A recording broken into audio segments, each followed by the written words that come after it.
तर मित्रांनो, नेपाळमध्ये सध्या खूपच आक्रोश सुरू आहे. तिथं सोशल मीडिया बंद झालं, इंस्टाग्राम, फेसबुक वगैरे. आणि तिथल्या जे यंग जनरेशन जे आहे ना, त्यांनी खतरनाक आंदोलन चालू केलं. म्हणजे एवढं की तिथच्या राजकारणी लोकाले, तिथच्या सत्ताधारी लोकाले राजीनामा द्यायचं काम पडलं. एवढी खतरनाक परिस्थिती निर्माण झाली सध्या. आणि तशी परिस्थिती जर भारतात निर्माण झाली तर किती बिकट परिस्थिती येईल. म्हणजे भारतात तशी परिस्थिती नाही होत म्हणा, कारण की भारतात जे जनरेशन आहे ना, कोणची जनझी जनरेशन, झड जनरेशन आहे, पूर्ण डोक्यातूनही झड झालेली आहे ते. आणि सगळ्याच गोष्टीतून झड झालेली आहे. ते फक्त इंस्टाग्राम आणि फेसबुकवरच जिवंत आहे. आता ते टिकटॉक बी येऊन राहिलं म्हणते. म्हणजे परिस्थिती झालेली आहे ना, ते परिस्थिती फक्त या झड म्हणजे जेनझी जनरेशनमुळे.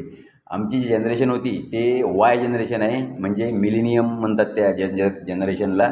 अशा जनरेशनचे पोट्टे म्हणजे एवढे, म्हणजे त्यांच्या काळात नाही काही सोशल मीडिया नव्हती. ते कोळदांडा, डाबडुबली, डिग्गर, पोया, अजून कसे कोणच्या असे एकदम पूर्ण गावरानी गेम खेळून मोठे झालेले आहेत.